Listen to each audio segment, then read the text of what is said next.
Welcome back to On the Edge with me, Theo Chalmers, and my special guest, Angela Donovan. So, Angela, just before the break there, we were talking about death being the next great adventure. Yes. OK, what happens? Do we make our own place where we go when we die?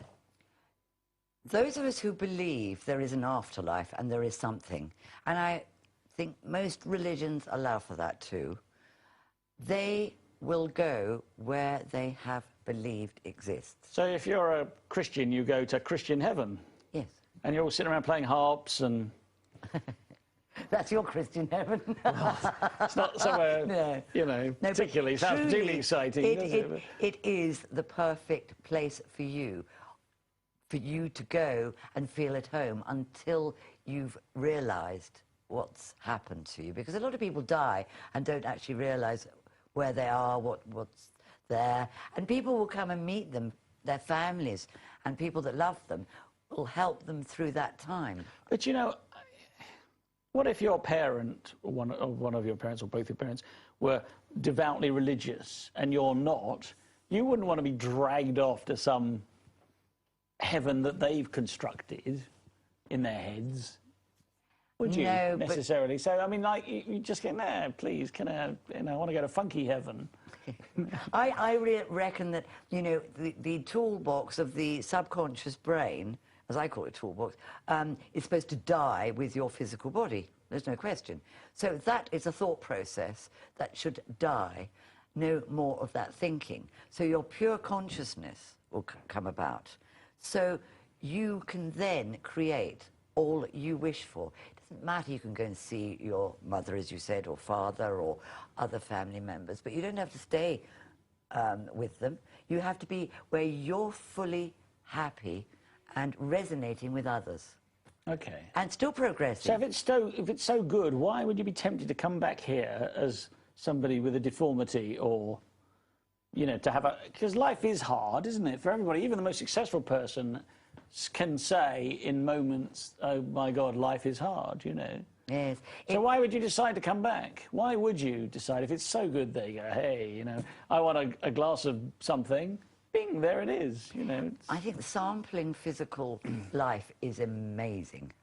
You know, a lot of us look into planet Earth and think, oh, God, that chocolate was so good, I'm going back. Or, you know, or some people come back for chocolate today. You know, but well, I mean, Mr. Souchard and Mr. Lint, you know. You know, to actually sample physical things and the sexual pleasures and the materialistic stuff. Don't tell me you can't have sex in heaven. It's that harp again. But nothing physical is there. So I feel a lot of people want to come back to put right what they then learned they've done wrong, as they see it. Some very fast. Well, explain then, because we had a chat in the green room before the programme, and you told me about these discarnate spirits who are stuck in places. Yeah. You told me about a hotel you were in London. Yeah.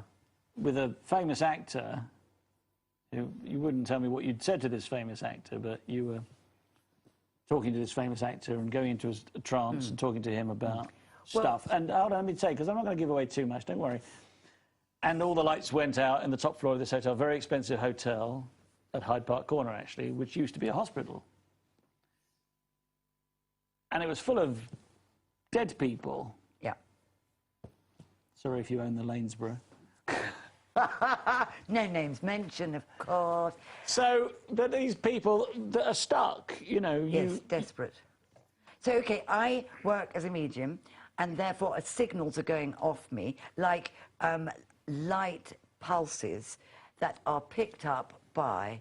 They're picked up by living people and animals and ghosts and dead people, right? So it's a beacon that is picked up. So the moment I arrive there, I'm picked up on.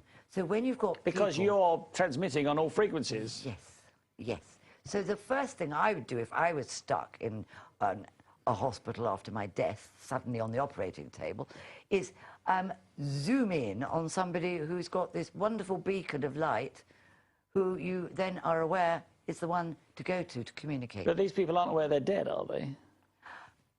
Some are, and if they're making a communication with someone like me, then they're aware and they're stuck. And Why are they stuck, though? But surely if you're... you know, let's rewind. And we are all coming here for our purpose, to do our purpose, whatever our purpose is, and then go back to wherever it is we came from. How do we get stuck? How?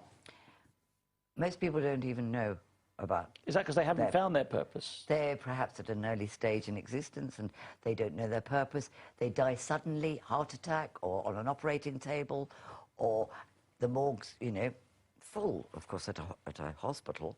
So all these people are, at the moment of death, nobody is there telling them, oh, well, actually, come with me, you're safe now.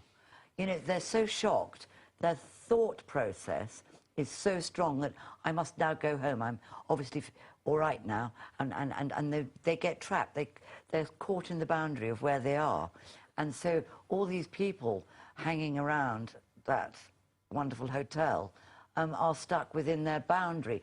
And I know that there is a boundary they can't leave unless... Who makes the boundary? Who says this is as far as you go? No, it's the boundary really of their death, where they were dying or in bed and going through their last port of call. So everybody has their own boundary. If so they're stuck it's here. not like a building has a boundary, or does it? Sometimes, or it could be a garden and a building, or a parkland. But you know, the awful thing is that people are so ignorant of all these ghosts and being stuck here that need our help to release them. So, of course, now I've ended up with doing the work and helping train people to clear houses, offices, hotels. Is this what this is about? Psychic success. There is a bit in there. About being a psychic? Yes, but really this is to do with helping clear... It is in there, quite a bit of it. So, but this book is basically saying that, you know, everybody has psychic powers. Yes, yes. And this is how to... But some to a lesser and greater extent, yes. Yes, from your sixth sense intuition. I'm not saying everybody wants to be like Muggins doing this work, but they can use it for their work, for their home, for their love lives, for everything. So, do you see dead people all the time? I'm pleased to say I don't. I would have great difficulty if I did. I luckily go into a light trance. I'm just working between theta and alpha state on my brainwaves, and then I take my eyes away from you, and then I start seeing and hearing. So you unfocus. So when you're doing this for, say, a celebrity, like we were talking about in that hotel, you're doing it for a very well-known celebrity. I'm not going to. I could say his name, couldn't I? Probably, yes, sure. Only I've forgotten it.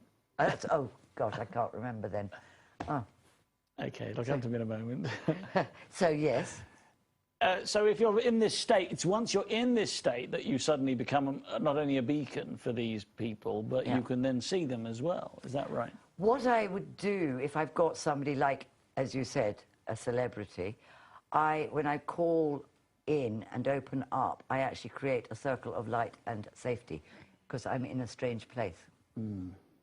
So they can't get too close when I'm in that circle. As soon as I've closed down and then I'm back again, if you like, fully conscious. Johnny Depp. I love you. And I thought you were listening to my conversation. I was listening. They can get into that place, yes. And I'm back again. That's when they can come in and start to touch me or start asking for help or causing a major issue. And that's when I can't go in a lift because they'll break the lift and I'll be left blocked in it. So I had to get Johnny and his mate to escort me. I didn't just have to. You just wanted to be seen with Johnny Depp in the lift, didn't you? At midnight, yes. At midnight. Yeah. Okay, so do you get this in your dreams as well? When you're asleep, do you get these visitations? Do you get... I have had quite a number of visitations from people who are quite close to me or family trying to give me a message because they couldn't catch me during the day. And are some of these spirits, are some of these what you might call devils? Well, I would say this. I'm very careful where I go, where I live, where I sleep, and everything else. If I'm in a strange place, it could be pretty fearful for most, because, you know, you can start seeing things that live there. They may live somewhere that I've gone to visit. Or... So if you go to a new place, do you sort of psychically sniff it out a bit? Very much so, check it out. And have you been in places where you go, no, I'm not going to stay here? I've been to several places where I've said, you're not getting me in there. I'm not going there. That place is like a hellhole, and that means there's loads coming through. Well, without maligning anywhere, you know, is there... It was somewhere in Denmark. Somewhere in Denmark? Yeah, and it was somewhere I wasn't supposed to be doing this place. It was for this TV that I was doing. And they drove up to this huge club. Was it Elsinore? Isn't that Prince of Denmark? No, forget about it. Sorry. Anyway, drove up to this huge club. And I said, there's no way you'd get me going anywhere near that place. Yeah. And he said, funny you should say that.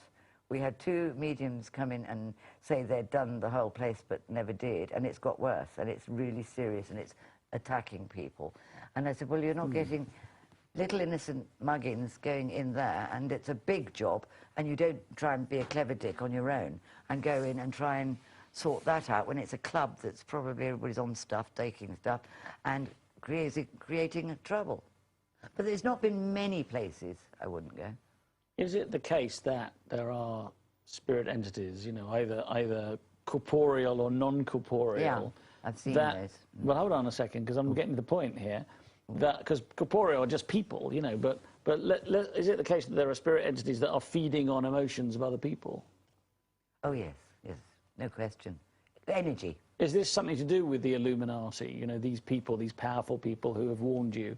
Is this living off others' pain, if you like, part of their agenda, if indeed any of these people exist? Let's say that they do, for the sake of this argument. Oh, my goodness, this is an awkward one, because I'm not quite sure where this gets us, because, yes, I believe some will feed off others, yes, but there again, there are human beings who will feed off each other too. Are they not? Well, that's what I'm trying to say. I mean, these people could be humans. They don't have to be non-corporeal. You know, they let's have bodies, but, you know, I'm saying, is it the case that perhaps these particular people, in particular, are feeding off the energies, perhaps negative energies, of people who are in pain or distress? Or I believe, without question, yes. And feed off fear and... fear, yeah. Yeah, and change the temperature and, yeah. Because it does seem to be the case that fear is being pushed as a major agenda in this time. We're all supposed to be afraid all the time, aren't we? I can say this. Fear is a lack of knowing, isn't it? And if we can learn to be aware and what we know, we can actually then get out there and control any fear and not listen to the fear that's put out there.